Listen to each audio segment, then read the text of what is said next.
Bismillahirrahmanirrahim. Assalamualaikum warahmatullahi wabarakatuh. Perkenalkan, kami dari kelompok 2 yang beranggotakan Arika Anissa, Aulia Ageng, Ayuni Nindya, dan Cynthia yang akan mempresentasikan tentang aplikasi radioaktif dalam bidang pertanian. Aplikasi radioaktif dalam bidang pertanian yang pertama adalah pemberantasan hama dengan teknik jantan mandul. Prinsip dasar teknik serangga mandul sangat sederhana, yaitu membunuh serangga dengan serangga itu sendiri atau autocidal teknik.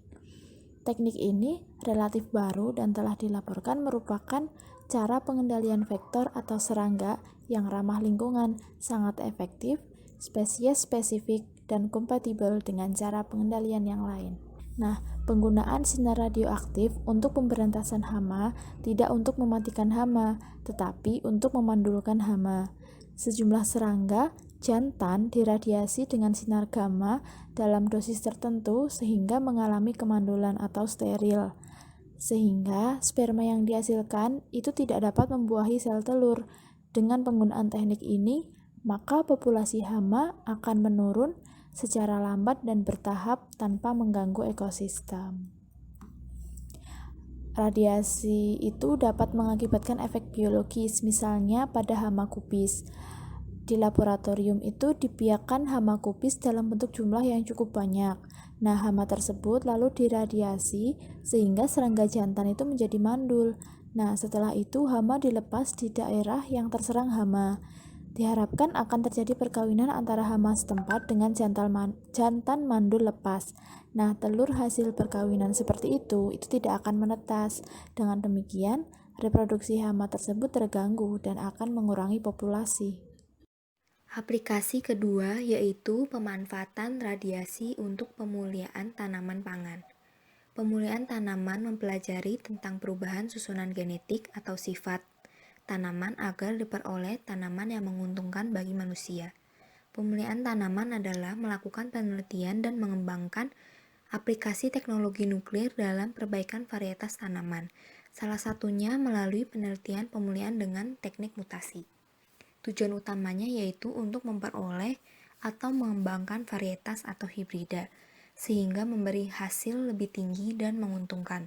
Tujuan lain pemulihan mutasi adalah untuk memperbaiki satu atau beberapa karakter khusus dari suatu kultivar atau galur, untuk membentuk penanda morfologi, untuk membentuk galur mandul jantan yang berguna bagi pembentukan kultivar hibrida, dan yang terakhir untuk mendapatkan karakter khusus dalam genotip yang telah beradaptasi. Pemulihan mutasi yaitu untuk perbaikan varietas tanaman dengan aplikasi teknik mutasi dalam upaya meningkatkan ragam genetik. Prospektif pada pemulihan tanaman yang memiliki kesulitan atau kendala untuk dilakukan persilangan, misalnya pisang, sawit, dan sebagainya.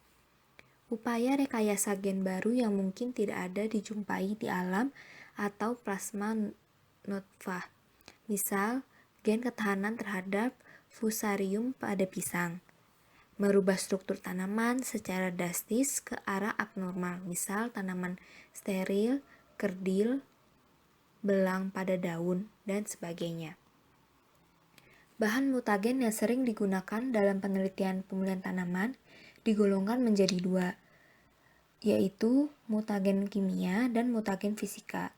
Mutagen kimia pada umumnya berasal dari senyawa alkil, misalnya seperti etil metana sulfonat atau EMS, dietil sulfat, metil metana sulfat, hidroksilamin, nitros asid, dan sebagainya. Mutagen fisika bersifat sebagai radiasi pengion dan termasuk diantaranya adalah sinar X, radiasi gamma, radiasi beta, neutron, dan partikel dari akselerator.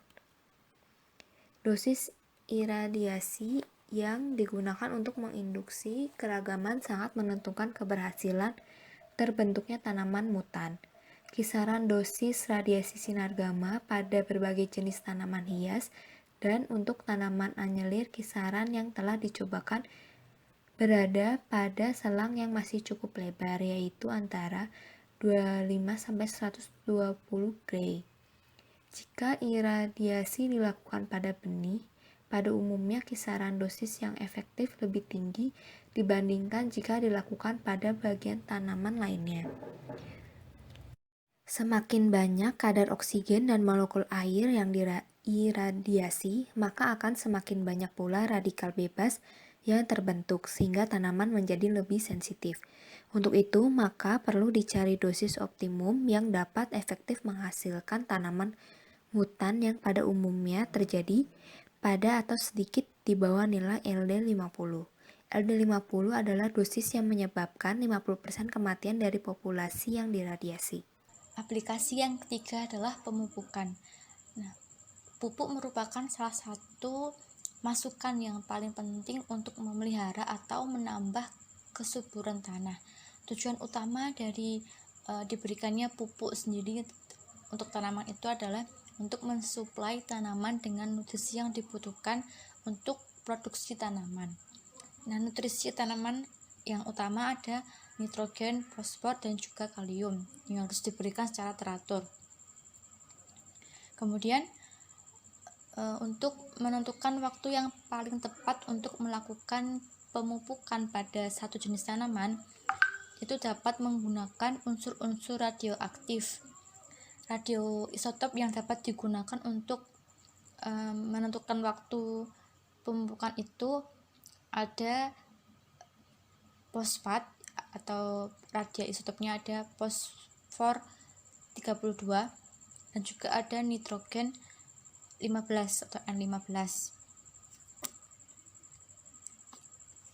Nah, untuk mendorong kemajuan di bidang pertanian diperlukan teknik pemupukan yang baik. Untuk melaksanakan pemupukan pada waktu yang tepat dapat digunakan nitrogen N15 atau fosfor 32. Pupuk yang mengandung N15 itu dipantau dengan alat pencacah.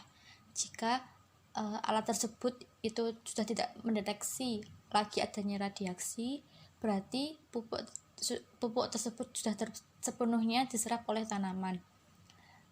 Pada saat itulah pemupukan berikutnya sebaiknya dilakukan, sehingga dari upaya ini akan diketahui jangka waktu pemupukan yang diperlukan tanaman dan sesuai dengan usia tanaman itu.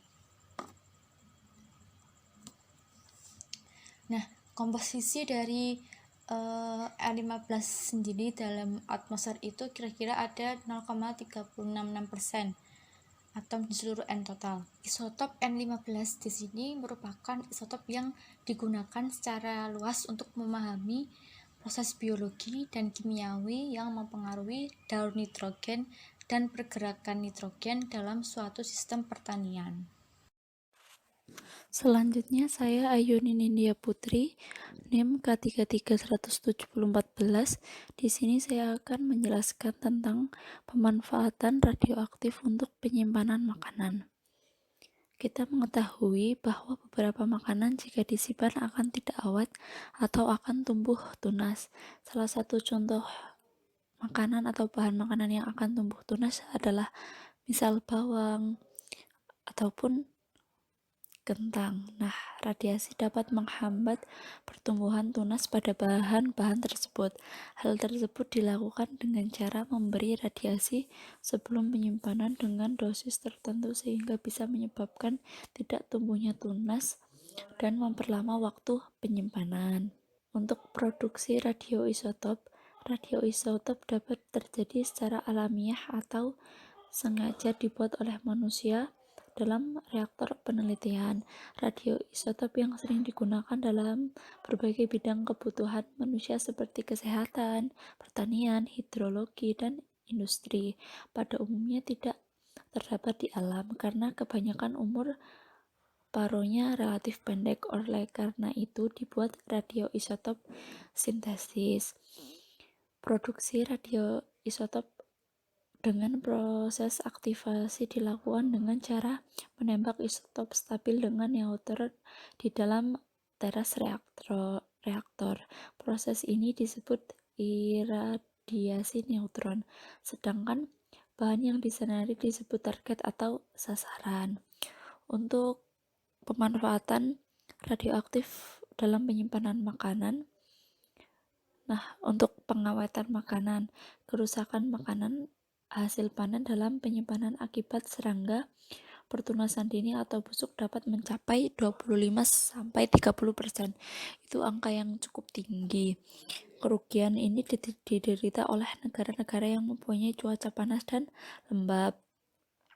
Pada teknik pengawetan dengan menggunakan radiasi, makanan dipapari dengan radiasi gamma bersintetis tinggi yang dapat membunuh organisme berbahaya, tetapi tanpa mempengaruhi nilai nutrisi makanan tersebut dan tidak meninggalkan residu serta tidak membuat makanan menjadi radioaktif. Teknik iradiasi juga dapat digunakan untuk sterilisasi kemasan. Di banyak negara, kemasan karton untuk susu disterilkan dengan iradiasi. Nah, di sini ada gamma, sinar gamma dan yang akan mematikan dari bakteri-bakteri. Adapun dosis-dosis untuk pemberian radiasi pada makanan. Untuk dosis rendah itu tujuannya untuk menghambat pertunasan, kemudian membunuh serangga dan parasit dan menunda kematangan. Untuk dosis menengah pada pemberian radiasi yaitu untuk memperpanjang masa penyimpanan, menunda pembusukan, dan membunuh serangga. Dan untuk radiasi yang tinggi itu gunanya untuk sterilisasi dan dekontaminasi. Ada beberapa manfaat sinar radioaktif dalam pengawatan makanan. Yang pertama adalah menghambat pertunasan, kemudian memperpanjang masa simpan, mengurangi bakteri, membebas kumankan atau sterilisasi, kemudian mengendalikan kuman-kuman penyebab penyakit. Nah, di sini juga ada beberapa keuntungan menggunakan sinar radioaktif dalam pengawatan makanan.